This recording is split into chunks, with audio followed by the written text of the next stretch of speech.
When I think about World Time watches, the first watch that comes to mind is the Omega Aquaterra Worldtimer. I love that watch, but at $9,000 it's well beyond my reach. In fact, if you do a quick Google search, you'll see that World Time watches don't exactly come cheap. So when I saw this new Merkur release, which has a similar look to that Omega and more importantly, a much lower price tag, I just knew I had to have it.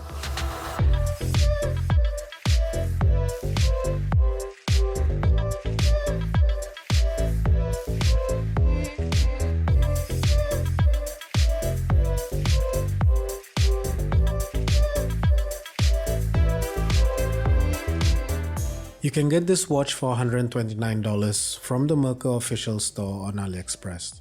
That's right, $129. That's an incredible price for what you're getting. This is a watch that looks way more expensive than it is.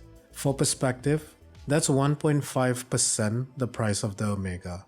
Now, I'm not saying you get anything close to the quality of the Omega, but I'm just talking about the looks, and it looks amazing. If you've seen my Sizen or Pierre Paulin reviews, this is exactly the same case that those watches use. Merkur seems to have found a case design that they like and they've stuck with it. I mean, who can blame them? It works. The case is unassuming and good looking enough to be transformed into anything they want it to be. Whether it's a dressy watch like the Pierre Paulin, a vintage feel watch like the Sizen, or even this beautiful Worldtimer. But they did add one new thing for this model, and that's a crown at the 10 o'clock position. Like the regular crown at the 3 o'clock position, it has an engraved Merkur logo, but unlike the regular crown, this is actually a screw down crown. We'll get into how it works a bit later on. The beautiful top hat crystal is made from K1 mineral. It has excellent clarity and it deals quite well with reflections. But, and I'll keep saying this in every Merkur review, I really wish they used a sapphire crystal. I'd even be happy with acrylic. Please Merkur, can we just move away from mineral? Moving on to the star of this show, that dial. It's a gorgeous enamel dial and it makes this watch look much more expensive than it is. Having the African continent front and center is a slightly unusual choice, but I don't really mind it.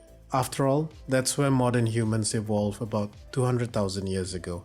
Think of it as humanity's home time zone.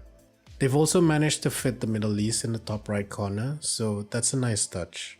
If you notice the Merkur logo over Northern Africa, you're probably amazing at playing Where's Waldo. I wore this watch for a week before I noticed it. It's hidden, but like Waldo, it's somewhere there.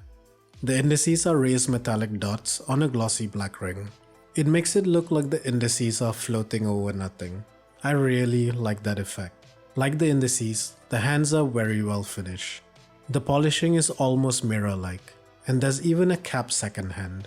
This is probably one of the best handsets I've seen on a sub $200 watch.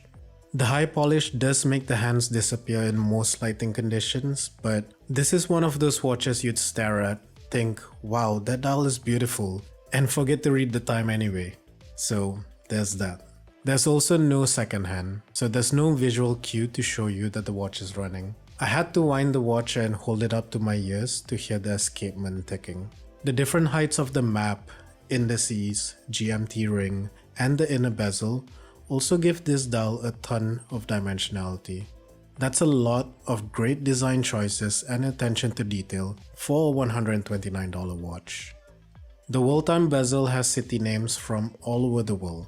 Yes, there's a typo in Cairo, but Merkur has fixed that in the latest version.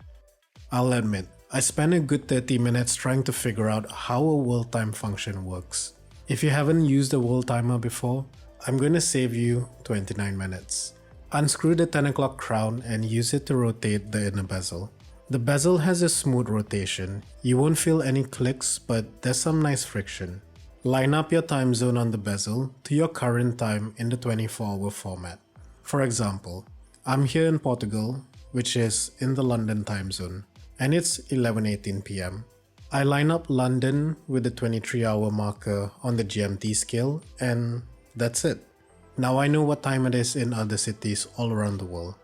It's 8:18 AM in Tokyo, 6:18 PM in New York, and so on. You'll need to do this every time you want to check different time zones. The bezel doesn't move with your hour hand like a regular GMT watch. So if it's now 1:16 AM, I'll move London to the 1 hour mark on the GMT scale. And now I know it's 10:16 AM in Tokyo and 8:16 PM in New York. The blue and white colors on the GMT scale show you if it's day or night, just in case you've been living in a cave and forgot how a day usually works. If you're still confused, I'm sorry, I tried. The caseback has a nice engraving of the Merkur Watch Group logo and text. Under the caseback is the mechanical Merkur MO1D movement. It's based on the Chinese standard movement, and Merkur customizes these movements to their specifications. There's been mixed reports about the reliability of this movement, but speaking from personal experience, I've had 3 variations of it on different watches without any problem.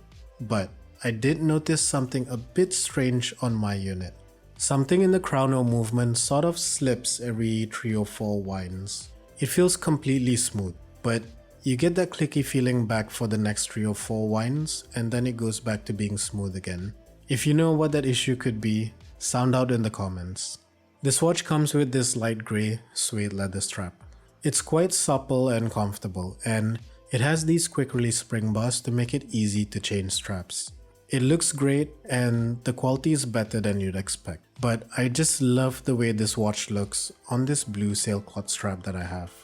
I think the blue straps and white stitching pair really well with the dial. So, what do I think about this Merkur Worldtimer? Honestly, this is one of the most beautiful watches I've seen at this price point.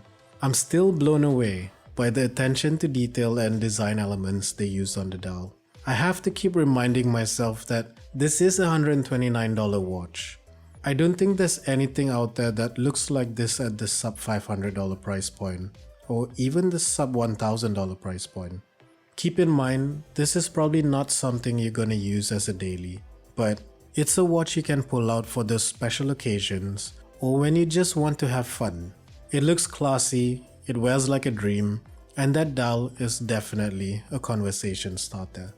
Yes, it's really hard to read the time, and the world time function isn't that practical, but it puts a smile on my face every time I look at it on my wrist. And for me, that feeling is worth the price tag.